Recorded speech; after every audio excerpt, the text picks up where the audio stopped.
السلام عليكم ورحمة الله تعالى وبركاته الإخوة والأخوات. مرحبا بكم في غربة لايف. عدنا إليكم الإخوان، وإلا كانت هذا أول مرة كتشوف الفيديو ديالي تابونا معايا في القناة. الإخوة اللي معايا كما العادة كي دايرين بخير هانية الصحة لاباس، نتمنى أنه تكونوا كاملين بخير وعلى خير. شكرا بزاف على الدعم ديالكم كيفما كان، شكرا بزاف على لي كومونتير ديالكم لي بارطاج ديالكم وبطبيعة الحال لي جيم ديالكم.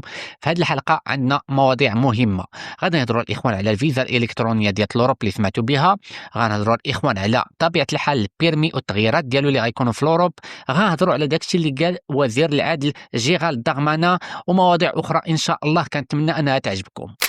مؤخرا الاخوان غتكونوا سمعتوا بزاف ديال لي فيديو في التيك توك اولا الفيسبوك اولا في اليوتيوب، بزاف ديال لي زانفلونسور خرجوا بفيديوهات وكيقولوا بانه راه صافي راه تهنينا من السماسريه، صافي الفيزا شينغن ديال اوروبا الرقميه غادي تدخل حيز التنفيذ من هنايا 6 شهور، صافي ولينا غنتهناو من السماسريه وغندفعوا الفيزا كلشي اونليني على الانترنت، غادي دير الطلب ديالك وغيتقبل لك وغتمشي لوروب بلا ما تصدع راسك مع السماسريه. بزاف ديال لي زانفلونسور خرجوا بدي فيديو قالوا بانه صافي ما غنحتاجوش باقي اللصقه اللي كتكون في الباسبور. شي ناس خرجوا كيقولوا لينا كيفاش غدار الطريقه باش كنطلبوا الفيزا، شي ناس قالوا لينا امتى غادي يدخل هذا الشيء حيز التنفيذ. هادشي الاخوان كامل غادي نطرقوا ليه في هذه الحلقه، واش فريمون هذا الشيء كاين او لا. هذا الخبر الاخوان راه ماشي جديد، ديجا هضرنا عليه في القناه ديالنا ديال اليوتيوب وقلنا بانه راه فعلا البرلمان الاوروبي والاتحاد الاوروبي نهار 13 يونيو 2023 توصلوا لواحد الاتفاق مبدئي على انه بغاو يديروا هذه الفيزا الرقميه الاخوان،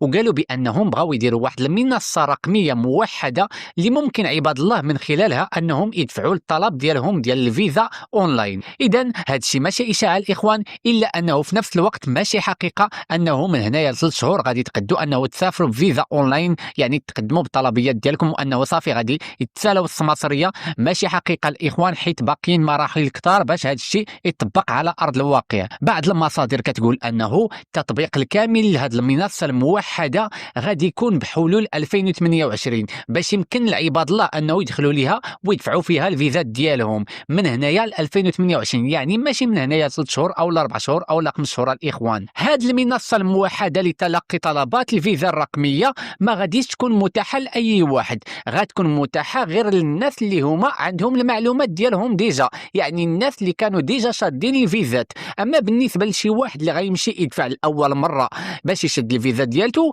هذا خاصو لابد انه يديبلاصا ويتنقل للقنصليه باش يديروا ليه البصمه تماك، وبطبيعه الحال يعطيوه الفيزا ويشدوا المعلومات ديالو. زيد عليها انه هذه الفيزا الرقميه غادي تكون متاحه غير للناس اللي غادي يجيو فيزا توريستيك، اما الناس اللي غيبقاو يجيو هنايا بحال غوغوبمون فاميليال او لا يجيو مع الكونجوان فرونسي ديالهم او لا يجيو بالخدمه، يعني عندهم فيزا ديال الترافاي عندهم كونطرا ديال الخدمه، هاد الناس كاملين لابد انهم يديبلاصاو للقنصليه. هاد الشيء كامل باغيين يديروه باش ينقصوا عليهم بنادم اللي كيجي للقنصليات، وانهم ينقصوا من التزوير ديال اللصقات اللي كيكونوا في الباسبور ديال الفيزا، وبطبيعه الحال باش يسهلوا على عباد الله طلبات ديال الفيزا. اذا لحد الان الاخوان ما كاين والو، هاد الشيء كانوا دواو عليه سنه 2023 في لو كونساي اوروبيان، لحد الان باقي ما دار والو الاخوان. دخلت لجميع المواقع الرقميه، الموقع ديال لو كونساي اوروبيان، المواقع ديال القنصليات، ما دار والو الاخوان. هذا الشيء لحد الان كيبقى بحال الا قلتي غير اشاعه تلقوها عباد الله باش يديروا البوز، وهي في نفس الوقت ماشي اشاعه حيت كانوا قالوا بانه غادي يديروا هذه الفيزا الرقميه، ولكن باقي ما دخلتش حيز التنفيذ. الا بغيتوا المعلومات بقاو دخلوا للمواقع ديال القنصليات او لا الموقع ديال لو كونساي اوروبيان باش تلقاو المعلومه الصحيحه.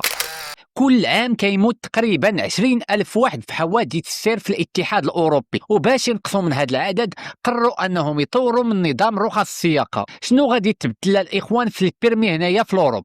أولا الإخوان نساو عليا دروكا شي حاجة سميتها البيرمي الدائم، يعني أنه الأوروب باغية دير واحد البيرمي اللي عنده مدة صلاحية الإخوان، وهذه المدة ديال الصلاحية بالنسبة للطوموبيلات وبالنسبة للمواطر غادي تكون 15 عام. أما بالنسبة للبيرميات ديال ديال الكاميو اولا البيس الاخوان اللي هما بوالور غادي تكون المده ديال الصلاحيه ديالهم 5 سنوات. ملي غادي توصل للنهايه ديال المده ديال الصلاحيه ديال البيرمي ديالك باش تبدلو غتكون مجبر انه دوز فحوصات طبيه باش يعرفوا انه انت باقي قد انه تسوق. ثاني حاجه غيكون هو التغيير ديال المده ديال الفتره التجريبيه بالنسبه للناس اللي يلاه شدوا البيرميات ديالهم البيرمي بروباتوار. الناس اللي كاينين هنايا في فرنسا كانت عندهم 3 سنين، دروكا غادي يولى الاخوان عامين في الاتحاد الاوروبي كامل. ثالث حاجه هو انه البيرمي ديالك ما محتاجش باقي انه تكون عندك النسخه الورقيه، ممكن انه تكون عندك غير النسخه الرقميه في البورطابل ديالك،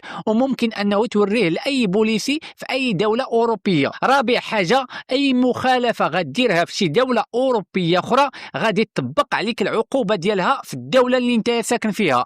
نساو عليا ديك اللعبه ديال انه نمشي مثلا نسوق ونكسيري ويشدني البوليسي ويضربني غير بلاموند وما يحيدش ليا لي بوين. لا، دروكا غادي تحيدوا لك لي بوين، واخا انت كسيريتي في طاليان وانت ساكن في فرنسا غيتحيدوا لك لي بوين في فرنسا. خامس حاجه بالنسبه للناس اللي عندهم 17 عام غادي يكون عندهم دروكا الحق انهم يسوقوا الطوموبيلات بمرافق، يعني كوندويت اكومباني في الاتحاد الاوروبي كامل. هذا الشيء الاخوان غيبدا غير تدريجيا حتى ل 2030 الاخوان، فاش غادي يكونوا الدول كاملين ديال الاتحاد الاوروبي عندهم النسخه الرقميه ديال البيرمي. قانون جديد في فرنسا كيفاش غادي تبدل التعريف ديال عدم الموافقه في العلاقه الجنسيه. من بعد التصويت نهار 23 أكتوبر 2025 تمت إضافة عدم الموافقة في القانون الجنائي هنا في فرنسا. يعني في العلاقة الجنسية دروكا ماشي لا بدا يكون باقي الضرب أو العنف أو الترهيب أو التخويف باش تكون اغتصاب. دابا أي علاقة الإخوان جنسية إلا ما كانت فيها واحد الموافقة اللي سابقة تكون واضحة ومستمرة الإخوان راه كتعتبر في فرنسا جريمة. كيفاش غادي تطبق القانون الإخوان دروكا؟ أي علاقة جنسية ما كانتش فيها الموافقة حرة، يعني ماشي تحت الضغط أو لا الخوف، وتكون فيها الموافقة سابقة ومحددة، يعني ماشي تقول لك غير مرة واحدة يي وصافي كمل من عندك، والموافقة تكون قابلة للسحب، يعني ديك الإنسان اللي غدير معاه شي حاجة تكون قادة أنه تقول لك لا وقت ما عجبها الحال. والموافقة ما تكونش غير صمت أو لا عدم مقاومة، يعني ديك الإنسانة ماشي غير ما قاومتكش أو لا غير صمتات يعني سدات فمها يعني هي موافقة، لا خص تكون الموافقة واضحة. المهم هاد الشروط كاملين الا ما كانوش في ديك العلاقه الجنسيه راه يعتبر جريمه وكتعاقب قانونيا. المحاكم دروكا غادي يوليو مركزين 100% مع الضحيه واش وافقت او لا، وما يمكنش باقي المحامي ديالك والدفاع ديالك انه يقول لا راه ما قالتش لا يعني هي وافقت. خاص الموافقه تكون واضحه ومستمره الاخوان باش ديك العلاقه الجنسيه ما تعتبرش جريمه وتجيبها في راسك.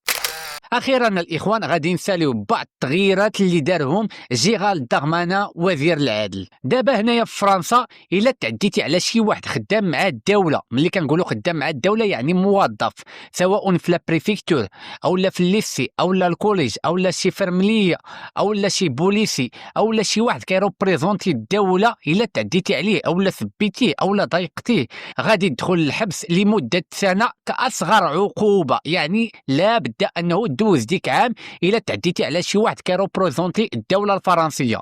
ثاني حاجه لاميناجمون اوتوماتيك دي بين سوغا سوبريمي، يعني الاخوان الناس اللي مولفين انه العقوبات هنايا في فرنسا ما كيضربوهمش كاملين، يعني الاخوان الناس اللي مولفين هنايا في فرنسا ملي كيعطيوهم 5 سنين كيضربوا فيها غير 3 سنين وكيحيدوا لهم عامين، ما غيبقاش هذا الشيء الاخوان. دروكا العقوبه اللي غيعطيها القاضي لشي واحد غادي تحترم وما غاديش تنقص اوتوماتيكيا. ثالث حاجه هضر على الناس الاجانب اللي كيجيو هنايا ما عندهمش الاوراق وكيدخلوا للسجن، وقال بانه حتى هما ما غتكونش عندهم لاميناجمون ديال لابين ديال لا بريزون، يعني غادي يضربوا المده اللي عطاهم القاضي ديال العقوبه السجنيه ديالتهم. وزاد عليها انه هاد الناس ما غيبقاوش يعني خرجوا من السجن ونطلقوهم هكا في فرنسا، يعني انه غيسالي المده السجنيه ديالته وغنصيفطوه للبلاد. هذا ما كان في هذه الحلقه الاخوان، شكرا بزاف على التتبع ديالكم. كنقول لكم حتى الفيديو الجاي ان شاء الله معلومات جداد وطبيعه الحال مواضيع جديده. تهلاو في ريوسكم.